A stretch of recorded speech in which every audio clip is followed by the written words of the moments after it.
Assalamualaikum warahmatullahi wabarakatuh. Innal hamdalillah nahmaduhu wa nasta'inuhu wa nastaghfiruh wa na'udzu billahi min shururi anfusina wa sayyiati a'malina.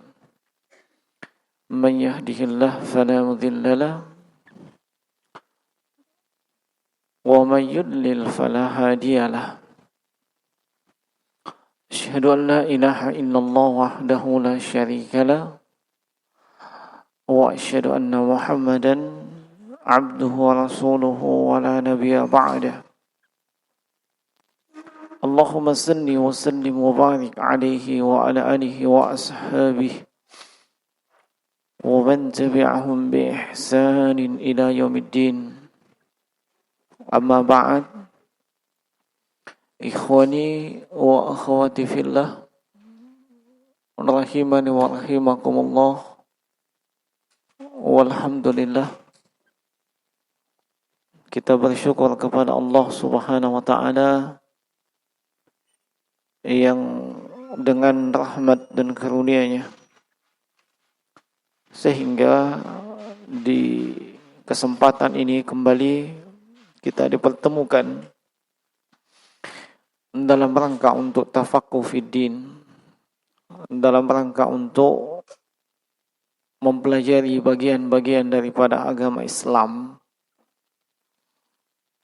Dimaklumi bahwasanya Islam adalah agama yang sempurna dan paripurna. Segala sesuatu yang terkait dengan kemaslahatan hidup manusia secara umum, bahkan makhluk selain daripada manusia, telah diatur di dalam agama Islam. Islam tidak hanya sekedar mengatur bagaimana kita menghambakan diri kepada pencipta, bagaimana kita mengabdi dan beribadah kepada Allahu Rabbuna tabaraka wa ta'ala, tetapi juga mengatur dengan syariatnya yang mulia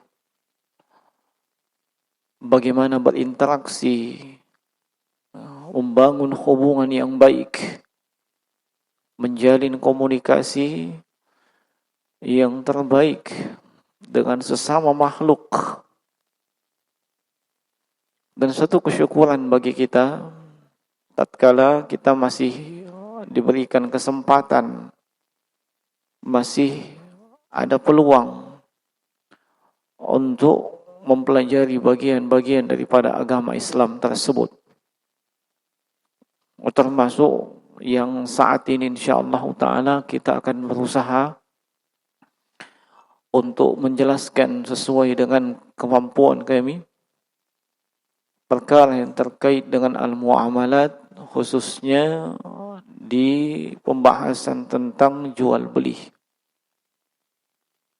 yang secara khusus kita ambil pembahasannya dengan sistematis dari kitab Al-Buyu dari Bulughul Maram, yang merupakan karya salah seorang ulama karismatik dari mazhab Asy-Syafi'i, yaitu Imam Al-Hafiz Ibnu Hajar Al-Asqalani rahimahullahu ta'ala. Dan sebelumnya kembali kita ingatkan kepada ikhwan maupun akhwat untuk memperbaiki dan merefresh niatan kita masing-masing. Hendaknya yang menjadi maksud dan tujuan kehadiran kita, kedatangan kita di majelis ilmu adalah untuk mengangkat, menghilangkan kejahilan atau ketidaktahuan kita. Inilah keikhlasan di dalam menuntut ilmu agama. Dan sesuai dengan kadar keikhlasan tersebutlah kita akan meraih pahala atau balasan dari Allah Subhanahu wa taala. sebagaimana sesuai dengan kadar perjuangan, kesulitan yang mesti kita lalui, kadar pengorbanan yang mesti kita korbankan, maka sesuai itu pula lah balasan dan ganjaran yang datang dari sisi Allah Subhanahu wa taala.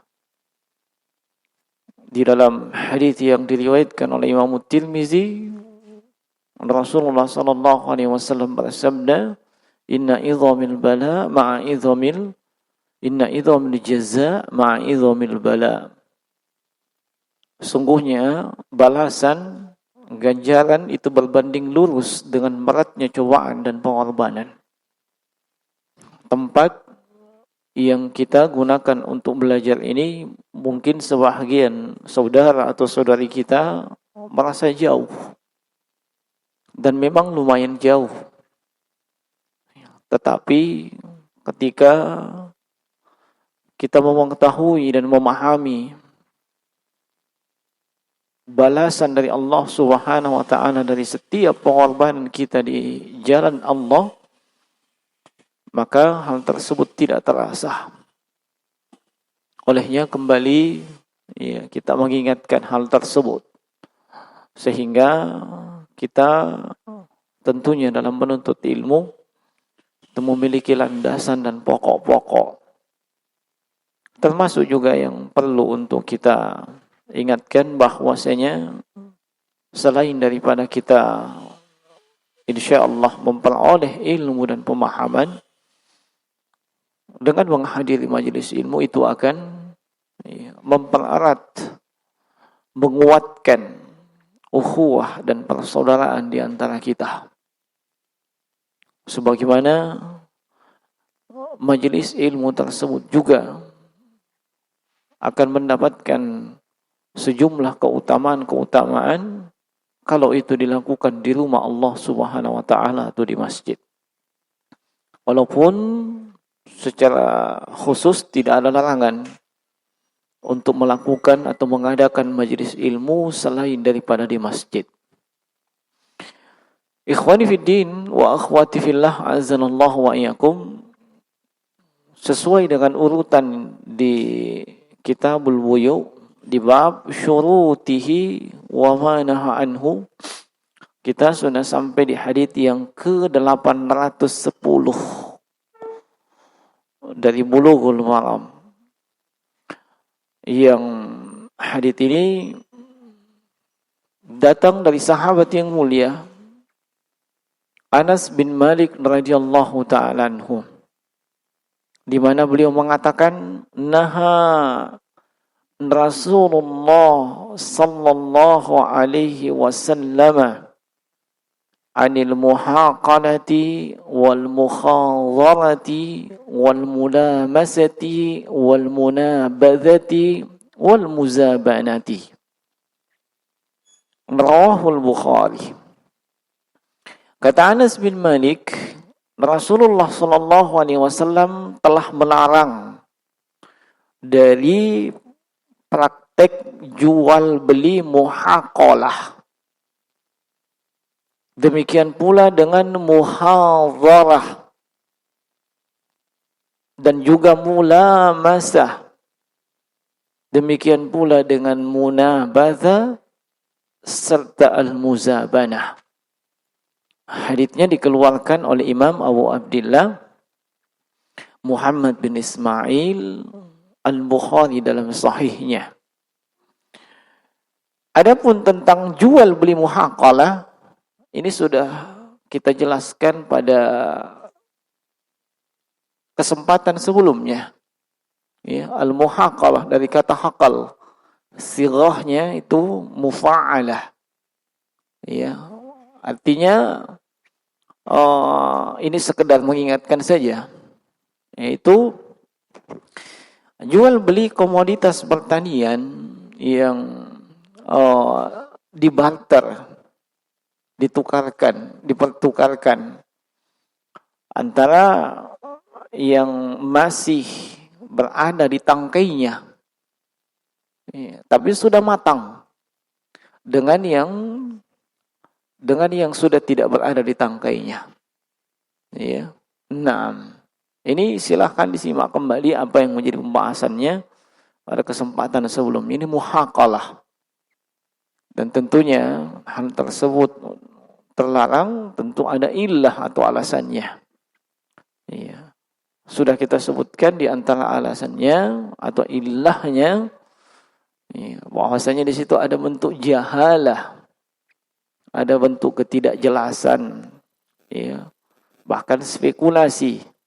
Ya, bisa jadi yang berada di tangkainya tersebut, ya, Allah takdirkan, ya, ada terkena wabah, musibah, bencana, atau belum diketahui dengan jelas dan pasti, ya, bahwasanya itu akan baik. Belum lagi ada bentuk riba, sebab sejenis, misalnya biji-bijian dengan biji-bijian, ya, dan yang semisal dengan itu. Padahal yang sejenis dimaklumi itu ketika dipertukarkan maka tidak boleh ada kelebihan. Kemudian al-muhadarah. Ya. Adapun al-muhadarah dari kata al-hadar. Ya. Naam. Akhdar. Akhdar itu hijau. Hijau. Ya. Masih sirahnya mufa'alah. Naam. Yang dimaksud dengan jual beli muhadarah yaitu transaksi jual beli buah-buahan atau yang semisal dengan itu dalam kondisi buah-buahan tersebut masih muda, belum matang atau belum siap dan bisa dikonsumsi. Iya, misalnya apa yang biasa kita di sini di Kota Palopo? Durian. Iya, durian. Nah, durian di pohonnya biasanya berapa biji? Iya, banyak, ada yang sedikit, tergantung pohonnya. Iya. Nah, dan wallahu alam mungkin juga tergantung siapa yang punya itu pohon. Ya. Nah, mungkin isinya 20 biji, 30 biji. Lalu ada ketika berbuah, seperti saat ini musim durian. Ya, saat ini musim durian. Ya, ada orang datang hendak membeli durian tersebut, padahal baru keluar buah yang kecil. Ya, mungkin berapa bulan biasanya kalau durian? Siapa sini pakar durian? Berapa bulan kalau bisa dipanen? Iya, saya cuma perkirakan karena saya bukan pakar durian. Iya, 3 bulan ke depan. Iya, tapi sudah ada yang datang menawar. Iya, ini masih kecil. Belum ya baru keluar sudah dihitung, oh buahnya sekitar 28,5. Ya, setengahnya itu karena masih ada satu kecil sekali, tidak jelas. Iya, nah, sudah ditawar. Iya, ini mau dibolong. Harganya sekian. Nah, iya. Atau komoditas lain, buah rambutan, sama juga masih hijau. Masih kecil li, Nabi bilang orang sini. Iya. Sudah datang menawar. Iya, saya beli satu pohon ini. Naam, satu pohon 300.000 misalnya. Kan dia sudah lihat begitu lebat buah durian dengan buah rambutannya. Naam. Dan juga yang lainnya. Yang jelas buahnya masih akhdar. Iya, makanya disebut muhadarah. Masih hijau, belum, jangankan matang, mengkal saja itu belum, ya kan ada namanya mengkal, ya entah itu mengkal bahasa Indonesia mi atau apa mi, ya, nah tapi jelas masih hijau. Nah, jemaah sekalian rahimani wa rahimakumullah, ya ini tidak dibolehkan, ya. Nah, Di sini disebutkan bahwa Nabi Shallallahu Alaihi Wasallam melarang dari jual beli muhadarah. Kalau di istilah yang biasa di tengah masyarakat, mungkin praktek jual beli ijon, ya, ijon ya. Nah, itu yang sampai ke telinga saya itu namanya ijon, yang kayak begitu. Nah, dan juga ada riwayat atau hadits yang lain, ya, seperti misalnya dari hadits Abdullah ibnu Umar radhiyallahu taala anhuma, beliau menyebutkan nahaan Nabi sallallahu alaihi wasallam an bai' as-thimar hatta yabdu salahuha. Nabi sallallahu alaihi wasallam telah melarang menjual as-thimar, buah-buahan, sampai buah-buahan tersebut yabdu salahuha, sudah nampak bahwasanya dia akan matang, ya, siap dipanen, sudah nampak bahwa mengkal, ya. Nah, kalau sebagian buah kan kelihatan kalau mengkal, ya. Kalau mangga itu paling sering kita tahu ada merah-merahnya, ya. Nah, apalagi kalau mangga macan, keluar bau macannya, ya. Nah, durian mungkin sudah mulai ada aroma duriannya, ya. Nah, dan seterusnya. Ini ya, naha al-bai' wal mubta', dilarang bagi penjual untuk menjualnya dan dilarang bagi yang membeli untuk membelinya. Nah, di dalam riwayat yang lain, ya, dalam riwayat Imam Muslim, ya, masih dari Abdullah bin Umar radhiyallahu taala anhuma, anna Nabi sallallahu alaihi wasallam naha an bai'is sunbul hatta yabyad wa ya'man minal ahadi. Bahwasanya Nabi sallallahu alaihi wasallam melarang menjual sesuatu yang masih as-sunbul, sunbul tangkai, di tangkainya, ya. Nah, sampai nampak, ya, memutih, ya, dan aman dari cacat. Maksudnya sampai nampak bahwasanya buahnya memang akan jadi dan bisa dikonsumsi, ya. Nah, tinggal jadi masalah bagaimana kita menentukan, ya, buah tersebut sudah layak, ya. Nah, untuk misalnya buah kurma, ya, kalau kita di sini tidak ada yang tanam pohon kurma, ya, mungkin ada tapi sampai sekarang belum berbuah, ya, sebab pohon kurma itu mesti dikawinkan, ya. Nah, harus dikawinkan yang namanya pohon kurma. Jadi kalau pohon kurmamu cuma satu, ya, dia kawin sama siapa? Ya, nah, mana bisa berbuah? Nah, lihat pohon kurma saja butuh kawin, ya. Nah, pohon kurma saja. Makanya ada kawan itu menanam pohon kurma, ya, katanya sudah lama pohon kurmanya sudah besar, sudah tinggi, tidak berbuah. Ya, karena tidak ada temani kawin. Nah, taib, ya. Nah, untuk kurma itu matang atau masaknya itu dengan memerah atau menguning. Iya. Sebagaimana datang dari hadits, ya, Bukhari dan Muslim dari Anas bin Malik radhiyallahu taala anhu, iya, bahwasanya beliau mengatakan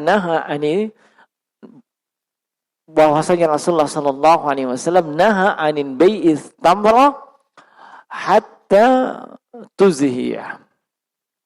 Nabi melarang menjual yang namanya tamrah, kurma, sampai nampak mengkal atau menua, ya. Nah, wa ma tuzhiya, bagaimana kita tahu bahwa dia sudah mengkal atau menua? Ya, qala tahmar, dia sudah memerah. Ya, dia sudah memerah. Nah, ini menunjukkan kalau sudah memerah itu kan sudah mengkal. Ya. Nah, kalau sudah tua biasanya warnanya coklat-coklat.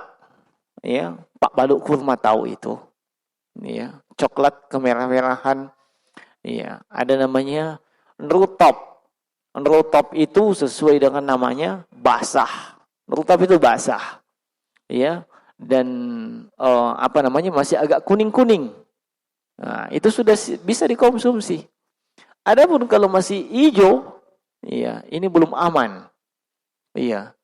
Ada kemungkinan bisa matang, bisa mengkal, atau tidak jadi matang, tidak jadi mengkal. Iya. Paham maksudnya? Iya. Nah. Adapun untuk buah anggur misalnya, matangnya itu diketahui dengan rasanya. Iya. Misalnya sudah manis. Iya. Nah, dan ini ada dari Nabi sallallahu alaihi wasallam bahwasanya beliau naha an bai'il 'inab, iya, hatta yatamawwah.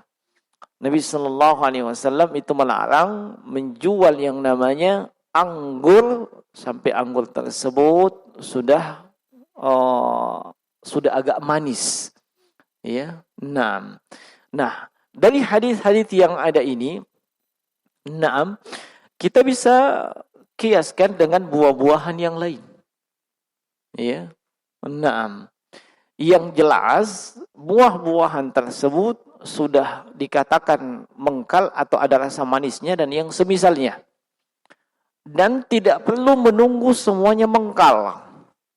Iya. Artinya kalau sudah ada 1-2 yang mengkal atau matang, itu sudah dihukumi sama. Iya. Kalau memang kasusnya satu pohon. Iya, misalnya pisang. Nah, pisang bagaimana kita tahu bahwa dia sudah tua dan mengkal?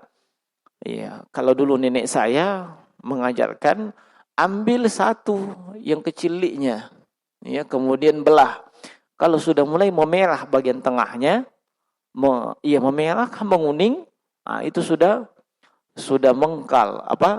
Mengkal kan namanya kalau pisang sudah mengkal juga.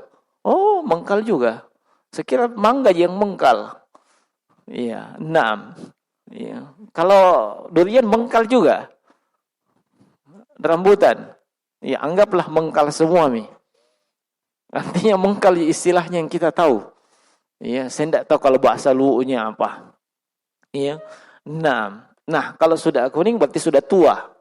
Ya, tinggal menunggu beberapa hari itu kemudian bisa matang. Atau sudah ada 1-2 kelihatan kuning.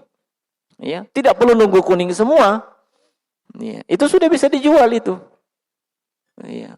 Adapun kalau belum sama sekali masih hijau, masih kecil apa segala macam, ini yang terlarang. Iya, ini yang terlarang. Kenapa sampai hal tersebut dilarang? Iya, sebab yang pertama, itu ada bentuk ketidakjelasan. Iya. Belum tentu dia akan matang. Ya, belum tentu dia akan matang. Sementara kita yang membeli harapannya nanti akan matang. Entah kita mau konsumsi atau kita mau jual kembali. Iya. Nah, kalau misalnya matang semua, alhamdulillah. Tapi kalau tidak matang, ada yang tidak matang dan seterusnya, siapa yang dirugi? Pasti ada yang dirugikan. Dan itu tidak boleh dalam syariat Islam. Ya, harus ada kejelasan seperti itu. Nah, iya. Makanya di sini Syekh Muhammad bin Shalih Al-Utsaimin rahimahullahu taala ketika beliau menyebutkan hadits ini, beliau sebutkan bahwasanya ini semua anwa'u minal bai'i fiha gharar wa jahalah aw riba wa ihtimalir riba. Semua jenis yang disebutkan itu termasuk muhadarah. Iya, di sana ada gharar, ketidakjelasan, atau jahalah, ya, ketidakjelasan dan spekulasi, untung-untungan, mirip dengan perjudian. Kalau matang semua, delekmu, ya.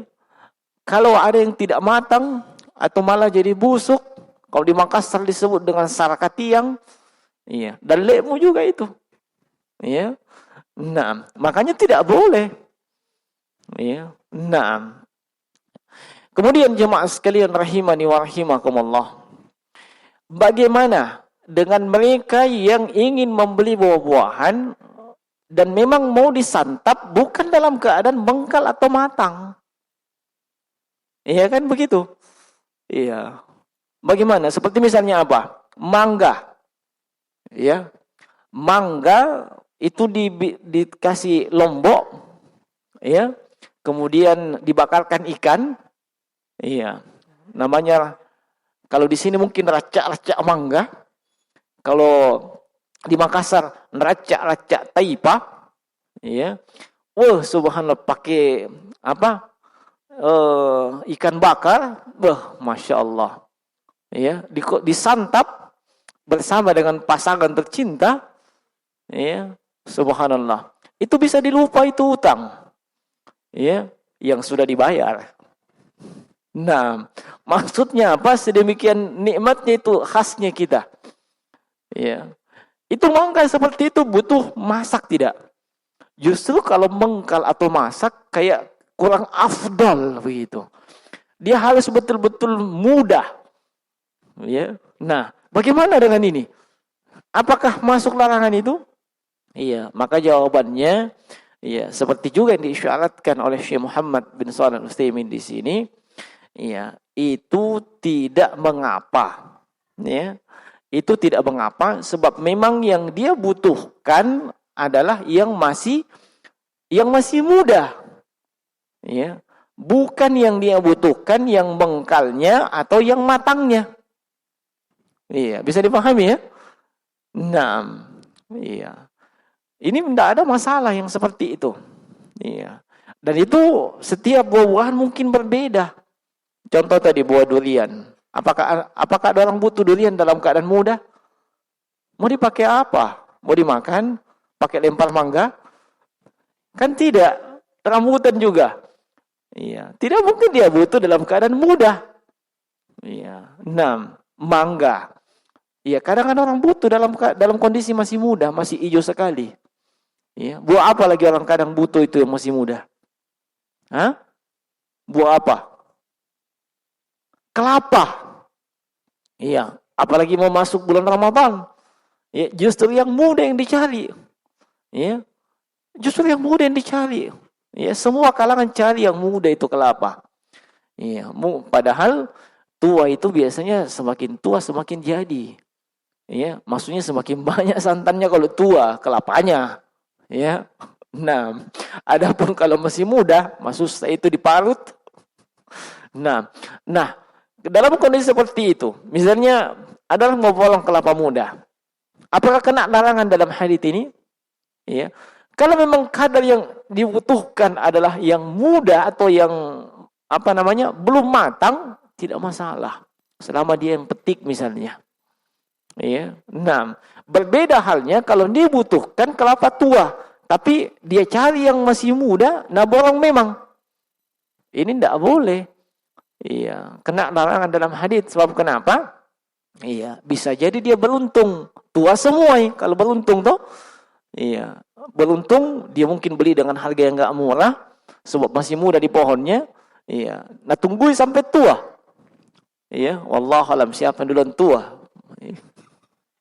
Apakah kelapanya itu dia? Iya. Nah, kalau jadi tua semua alhamdulillah. Iya, tapi coba kalau misalnya ada yang tidak jadi tua. Ya, kenapa? Ya mungkin ada anak muda lewat nasambaki, ya. Nambek 2 3. Kan biasa begitu anak muda tuh. Ya. Nah, biasa begitu, iya. Lewat ki hari ini masih lengkap itu kelapa. Ya. Lewat ki besok hilang mi 2. Lewat ki besok tidak ada mi. Ya. Nah, itu kan padahal sudah dibeli itu. Sudah dijual. Ya. Nah, siapa yang rugi ketika itu? Iya, pembelinya rugi. Iya, penjualnya sudah menerima uang. Iya, nah, atas dasar itulah maka tidak dibolehkan. Nah, dikecualikan kalau memang dia butuh memang muda. Iya, dia butuh kelapa muda misalnya. Sebab dia ini Pak Balu es kelapa muda. Ya, atau yang semisal dengan itu, maka itu tidak menjadi masalah. Ya. Nah, itu tidak menjadi masalah.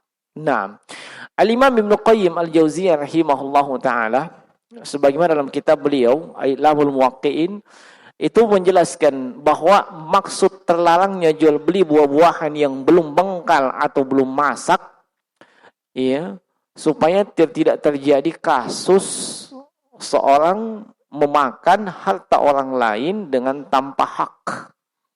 Nah, memakan harta orang lain dengan tanpa hak. Iya, sebab buah-buahan itu belum pasti matang. Bisa jadi rusak dan seterusnya. Nah, makanya Allah Subhanahu wa taala melarang, ya. Nah, dari melakukan yang seperti itu.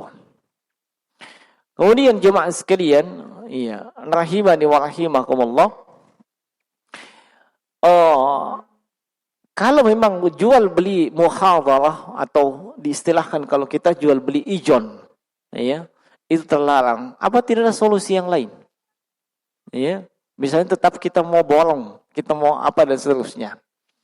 Ya, kita tawarkan akad atau transaksi yang dalam bentuk lain, bukan ijon, ya, tapi dalam bentuk as-salam, jual beli salam, akad salam.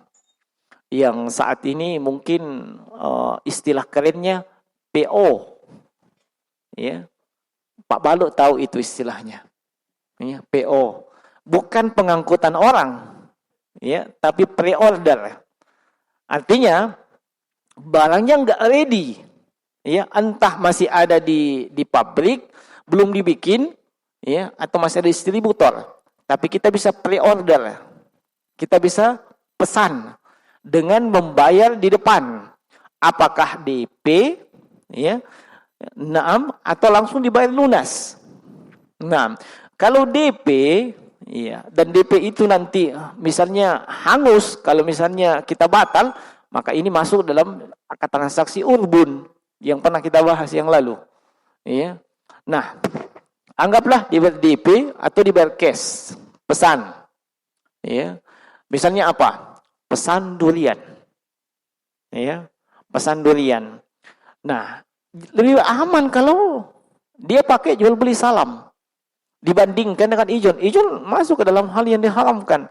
Salam dia pesan saja. Dia butuh durian yang matang, kan sudah pasti itu, iya, matang.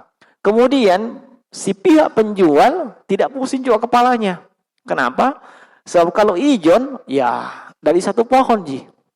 Ya, satu pohon. Bagaimana kalau dari pohon itu ada yang tidak matang?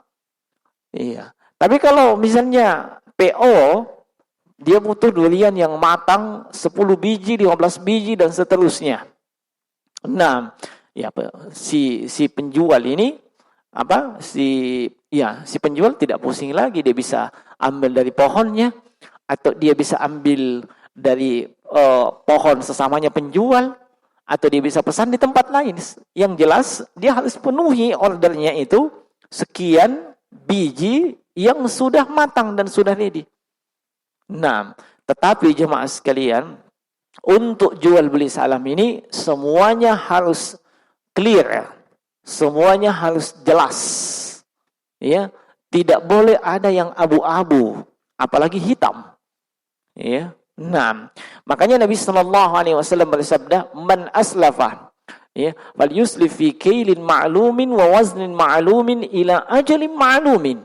Siapa saja yang hendak melakukan transaksi jual beli salam, ya, maka dia harus melakukannya dengan, ya, kailin ma'lumin, takarannya diketahui. Jumlah yang dia pesan berapa, ya. Dan pihak distributor atau pihak orang yang kita hendak PO kepada dia bisa siapkan barangnya. Jangan sampai dia tidak bisa siapkan barangnya. Nah, barang tersebut dia bisa siapkan, diketahui berapa jumlahnya, berapa kadarnya, ya. Nah, dan diketahui ketersediaan barang tersebut. Wa waznin ma'lumin. Kalau misalnya itu adalah ditimbang, diketahui timbangannya berapa, ya. Kemudian ila ajalin ma'lumin, waktunya jelas. Kapan barang tersebut tiba, ya. Dan kalau misalnya terlambat, apakah ada kompensasi dan atau yang semisal dengan itu? Iya, dan ini berlaku untuk apa saja yang kita melakukan PO. Iya. Nah, ini akad salam dan itu bisa diterapkan. Iya, insya Allah itu lebih aman dibandingkan kalau kita pakai praktik ijon seperti itu. Nah, jemaah sekalian rahimani wa rahimakumullah. Ini muhadharah. Kemudian yang berikutnya adalah al-mulamasati. Nah, al-mulamasati, ya, sesuai dengan namanya dari kata lamas. Ya, mana lamas? Ya. Aw lamastumun nisaa falam tajidu ma'an fatayammamu sa'idan thayyiba. Secara bahasa lamas itu menyentuh. Ya. Naam. Mulamasah sighahnya itu mufa'alah. Ya. Apa maksudnya mulamasah? Yaitu misalnya pakaian mana saja ya yang saya sentuh atau saya pegang, ya, maka itulah yang menjadi milikmu dengan kau bayar sekian. Ya. Intinya lamas, menyentuh, memegang. Ya. 6. Apakah dia dengan pakai tutup mata ataupun tidak pakai tutup mata? Iya. Misalnya Pak balu pakaian ya.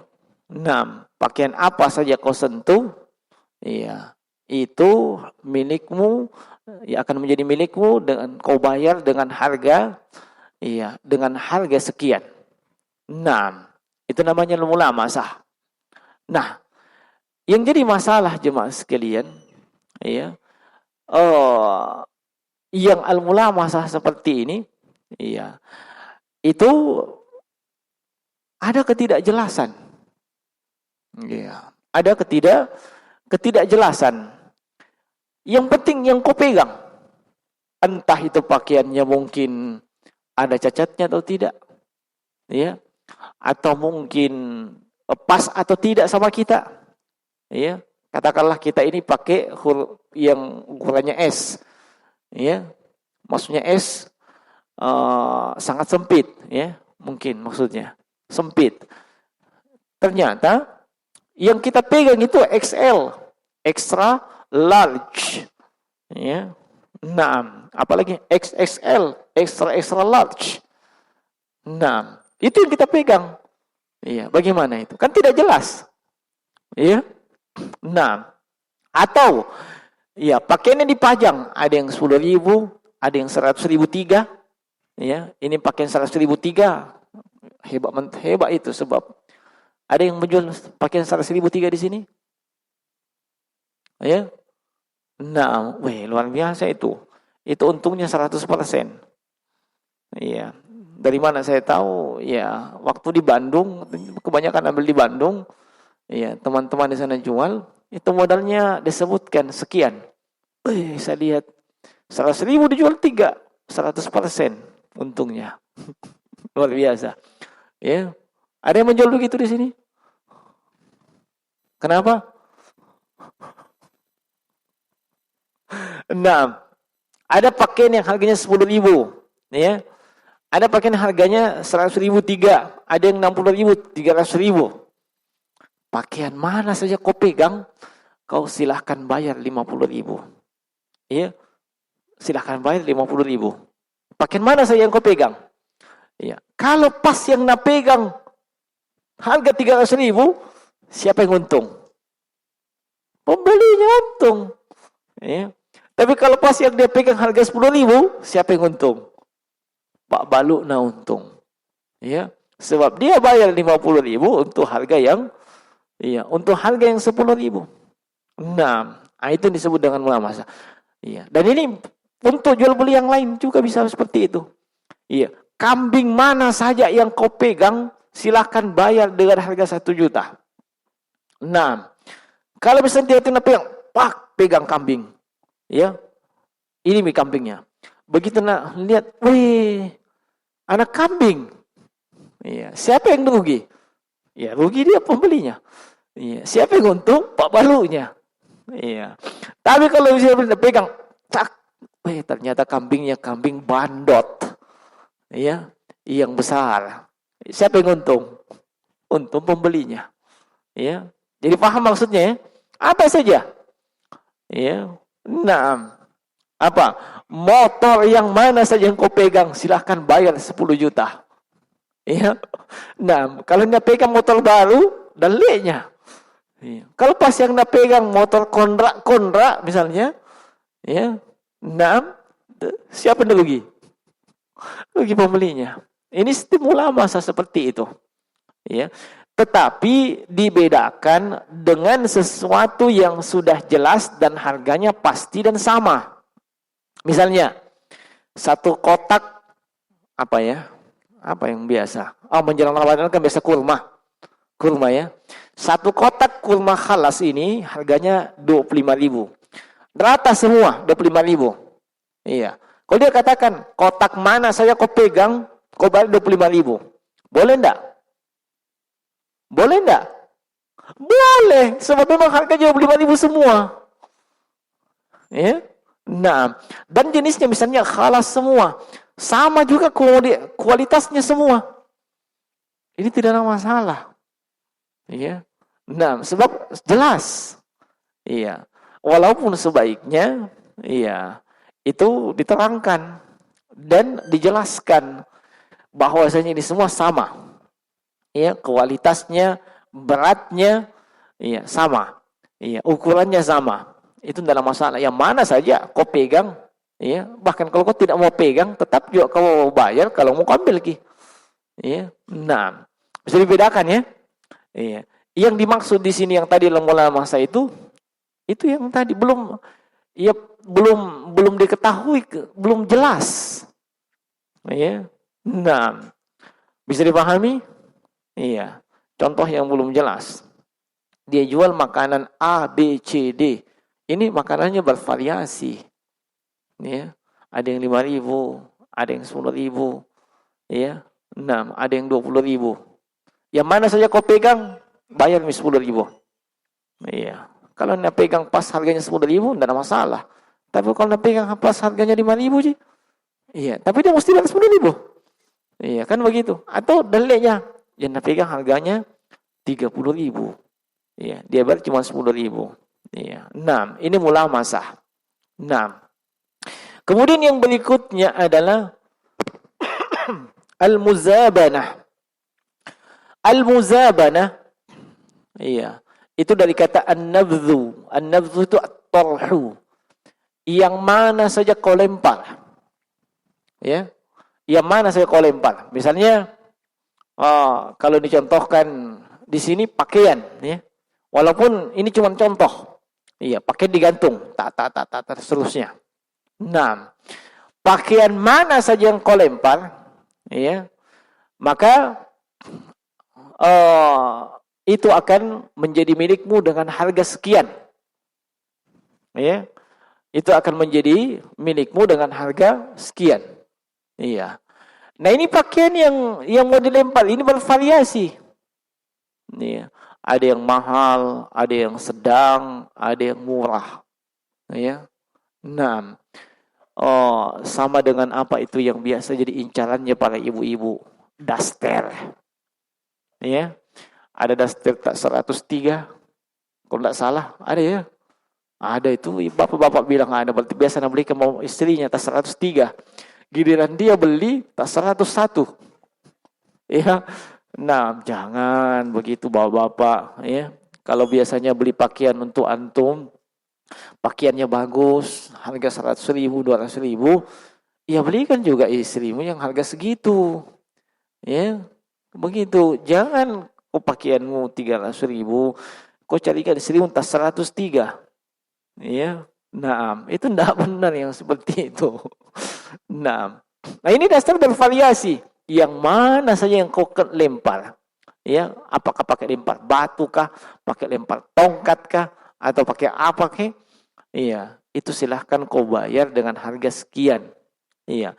Kalau yang dia lempar adalah yang mahal, ya, sementara yang harga yang mesti dibayar adalah harga yang tidak terlalu mahal, iya, untunglah dia. Iya, begitu juga sebaliknya. Nah, intinya jemaah sekalian rahimani wa rahimakumullah, semua ini mengandung gharar dan ya jahalah. Ya, mengandung spekulasi dan mengandung ketidakjelasan. Iya. Dan dibedakan juga kalau misalnya seperti tadi sudah jelas ini harganya sekian, ya. Kalau di sini kan di Palau ada yang serba 35. Betul?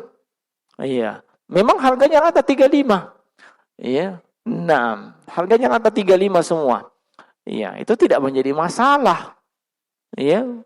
Mana saja kau pegang ya, memang 35 harganya. Iya. Mau kau pegang, tidak mau kau pegang, tetap 35 harganya. Iya. Mau kau lempar, tidak mau kau lempar, tetap 35 harganya. Itu beda. Iya. Nah, yang kita maksud yang ketidakjelasan, ini tidak jelas harganya berapa, ya, apakah mahal atau murah dan seterusnya, apa saja yang kau lempar, apa saja yang kau pegang, maka itu menjadi milikmu dengan harga sekian. Nah, ini semua ya adalah bentuk jual beli yang ya terlarang dalam Islam. Kemudian yang berikutnya adalah al-muzabanah. Al-muzabanah ini sudah, ya. Al-muzabanah ini sudah, yaitu tukar menukar, barter buah-buahan yang yang sudah matang, yang masih di pohon tapi sudah matang dengan yang masih muda. Iya. Dan sudah kita jelaskan yang lalu, ya, bahwa itu terlarang, ya, dan ada pengecualian, ya, dari jual beli tersebut yang disebut dengan jual beli an-rayah. Ya. Nah, silahkan disimak penjelasan yang lalu. Nah, ini baik muhaqalah, mukhadharah, mulamasah, munabadah wal muzabanah, semuanya ini adalah praktik jual beli yang terlarang. Nah, dan tentunya fawaid daripada hadits ini adalah larangan untuk melakukan transaksi yang sudah disebutkan tersebut. Sebab transaksi yang disebutkan tadi itu mengandung di dalamnya gharar, mengandung jahalah, ataukah riba, atau kemungkinan besar ada bentuk-bentuk riba di dalamnya. Dan itu semua akan menjadi sebab bertikainya manusia. Terjadi permusuhan, retak yang namanya hubungan kekeluargaan. Terputus yang namanya hubungan silaturahmi. Sering kita ingatkan kepada ikhwan maupun akhwat. Jangan sampai kita ini yang sudah belajar ilmu agama, sering hadir majelis-majelis ilmu, baik dari sisi ibadah, dari sisi ibadah subhanallah baik, tapi dari sisi muamalah ini yang kadang masih kacau, sehingga ukhuwah persaudaraan itu bisa menjadi kacau juga. Nah, maka semua yang bisa menghasilkan kekacauan tersebut ini terlarang dalam Islam.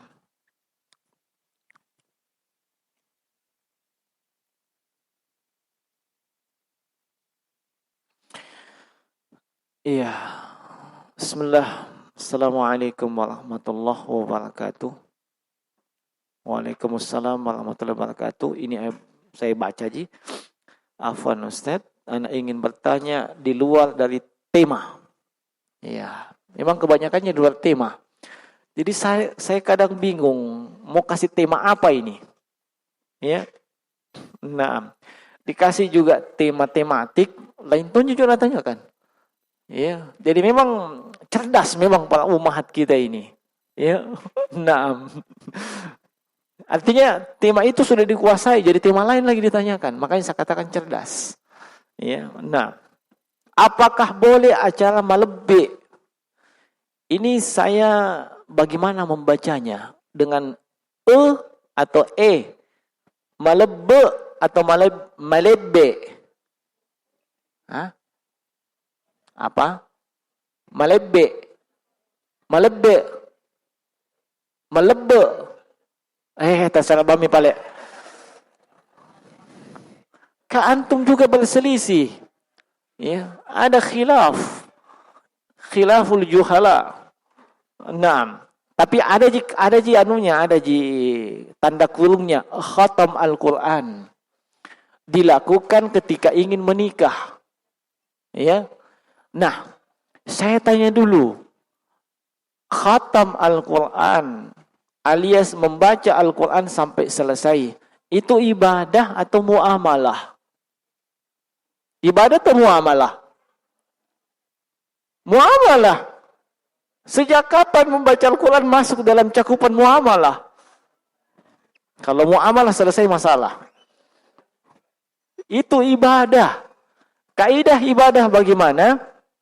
Ibadah itu al-aslu fil ibadati at-tahrim. Hukum asal ibadah itu enggak boleh dilakukan sampai ada tuntunan. Ingat itu. Ya. Tolong dihafalkan itu untuk para ikhwan dan ummahat. Asal dari ibadah itu adalah enggak boleh sampai ada tuntunannya. Beda dengan muamalah. Muamalah itu asalnya boleh sampai ada dalil yang melarang. Ya. Saya tanya, jual beli muamalah atau ibadah? Muamalah. Kalau begitu, silahkan kalian melakukan jual beli. Ya. Sampai ada dalil yang melarang, oh enggak boleh jual beli ini. Oh, enggak boleh begini. Ya. Nah, sebab hukum asal jual beli adalah halal. Ya, sampai ada dalil yang tidak membolehkannya. Dibedakan dua hal tersebut. Ya. Nah, ini menghatam Al-Qur'an, membaca Al-Qur'an sampai khatam ketika acara pernikahan. Saya tanya dulu, ada enggak tuntunannya kayak begitu? Ada enggak haditsnya kayak begitu? Karena ini ibadah. Enggak ada. Sependek ingatan saya, tidak ada dalil yang menunjukkan itu disyariatkan. Tapi jangan disalahpahami. Jangan disalahpahami bahwa ternyata tidak boleh menghatam Al-Quran. Bukan begitu maksudnya. Ya. Mengaitkan ibadah tersebut dengan momen tertentu, dengan acara tertentu, iya, itu butuh dalil pensyariatan. Ya. Nah, itu maksudnya. Ya. Nah, maka dengan demikian ini tidak ada tuntunan ya mau khatam Al-Qur'an baik ketika ingin menikah ataupun ketika ingin menikah lagi. Ya. Nah, ataupun pada acara lain. Nah. Iya. Ataupun pada momen yang lain. Iya. Walaupun di sana ada sebagian riwayat ya, tentang pembacaan Al-Quran ketika di momen pembukaan acara. Iya. Nah, tetapi itu tidak kontinu dilakukan, tidak terus-menerus.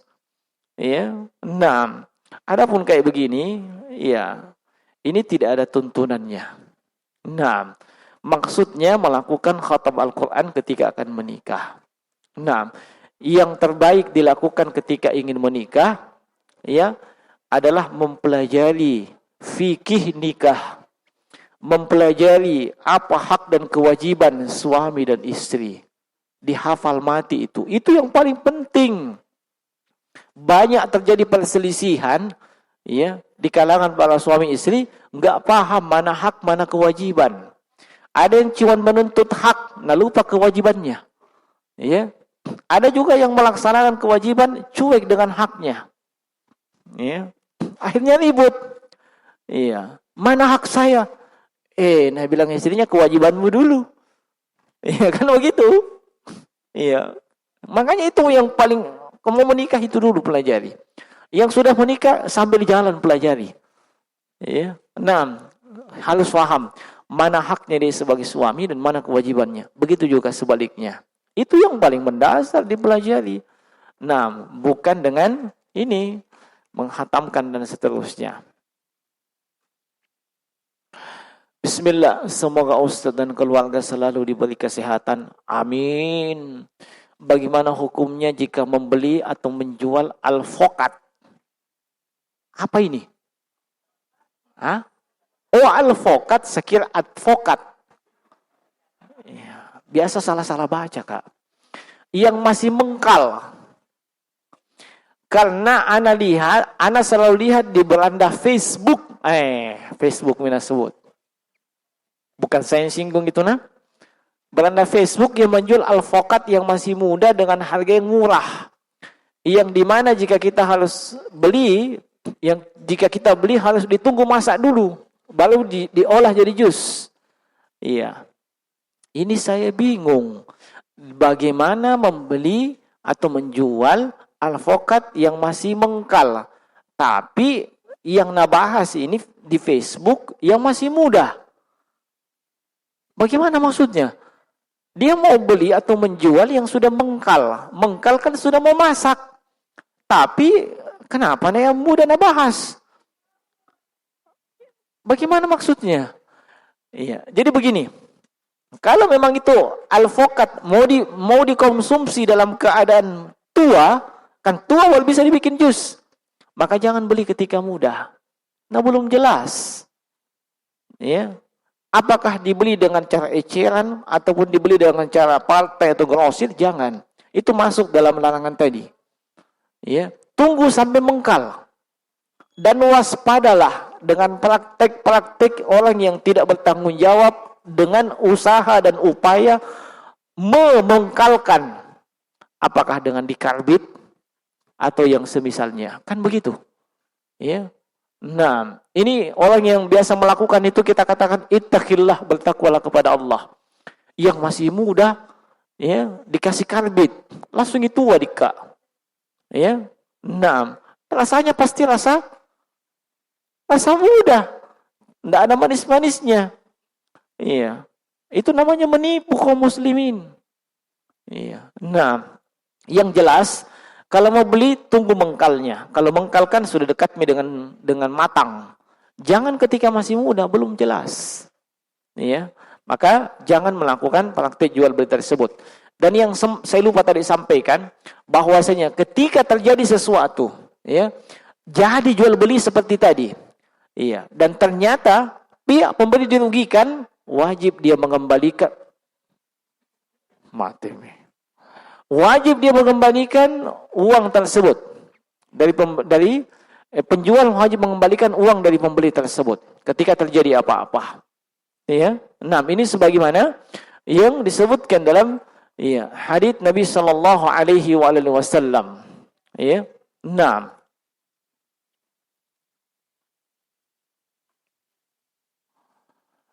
Bismillah, apa hukum mencicipi makanan atau buah-buahan demi mengetahui rasanya?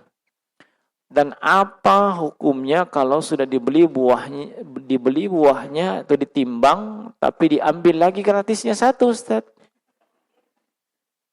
Ini begini memang biasa kalau bapak-bapak, ibu-ibu paling.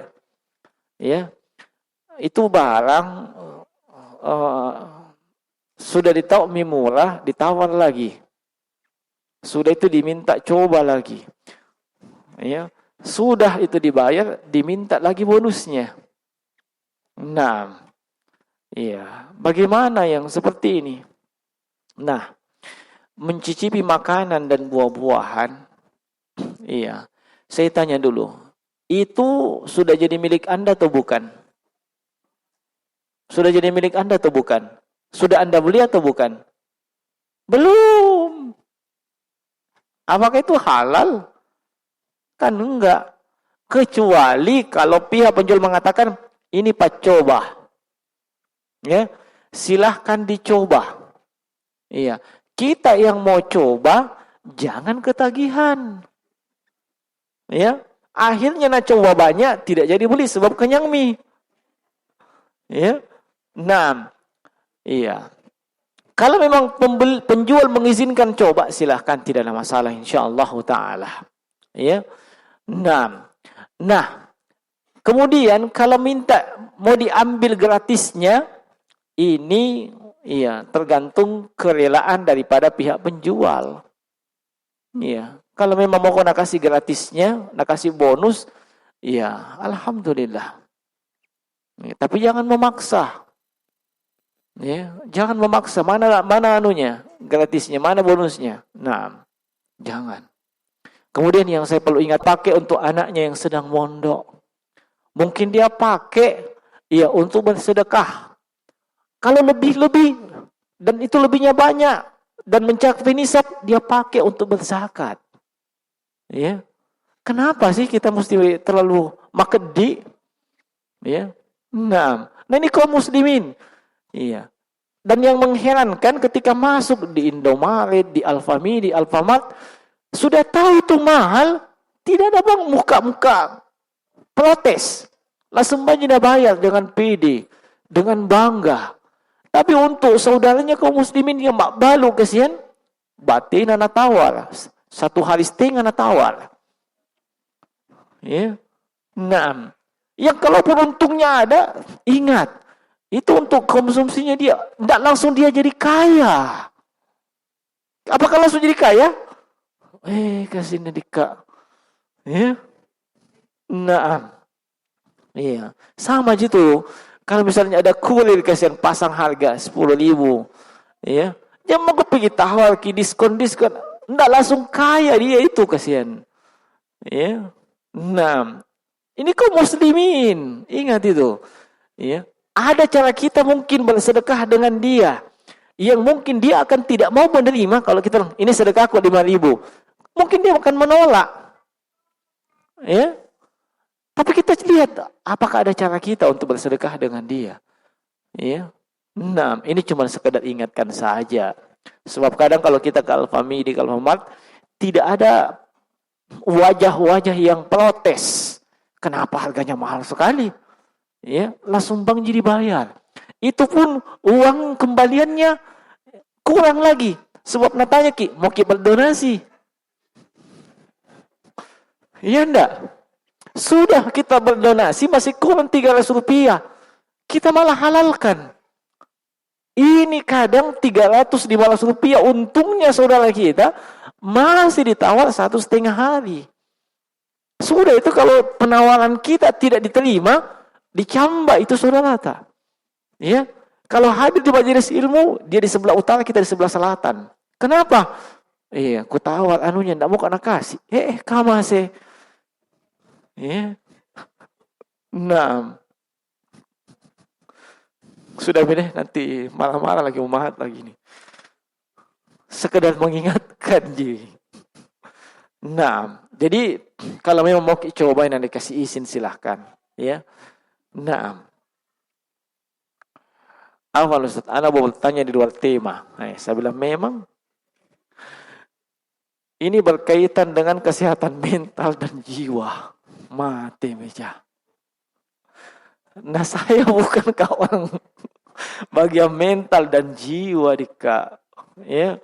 Ustaz, Anda adalah seorang penyintas salah satu gangguan mental dan ini sudah menjadi vonis dokter 3 tahun yang lalu.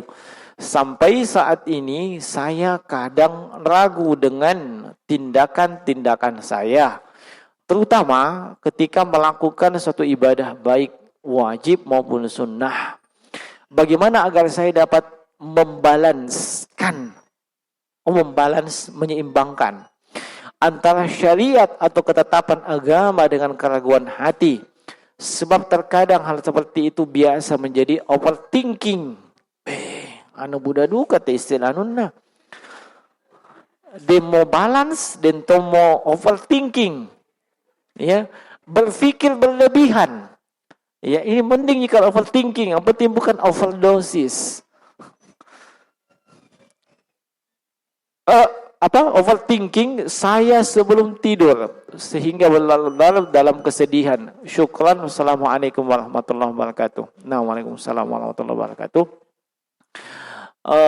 Pertama, kita ingatkan bahwasanya apa-apa yang terjadi dengan dirinya itu semua tidak lepas dari takdir dan ketentuan Allah. Yang kedua, semua takdir dan ketentuan Allah yang terjadi pada diri manusia, entah itu baik atau buruk menurut manusia, pasti ada hikmah yang mendalam di balik itu. Maka husnuzon kepada Allah. Berbaik sangkalah kepada Allah. Yang ketiga, dia berusaha memperbaiki kualitas dirinya di hadapan Allah Subhanahu wa taala. Ya. Nah, kalaupun divonis dengan gangguan mental dan seterusnya, silahkan dia lihat dirinya. Apakah memang mentalnya terganggu, terbelakang dan yang semisalnya. Iya. Dan tidak perlu dia terlalu pikirkan itu. Sebab kenapa? Apa yang terjadi pada dirinya itu sudah Allah takdirkan untuk dia. Dan pasti ada hikmah di balik itu. Ya. Dia berusaha saja memperbaiki dirinya dengan baik. Kalau memang dia bisa beribadah dengan tetap akal dan pikirannya bisa berpikir, maka silahkan dia beribadah. Tidak usah husnuzon kok, tidak usah suudzon kepada Allah, termasuk tidak usah suudzon kepada manusia. Saya kira demikian. Wallahu taala alam. Subhanakallahumma bihamdika asyhadu an la ilaha illa anta astaghfiruka wa atubu ilaik. Assalamualaikum warahmatullahi wabarakatuh.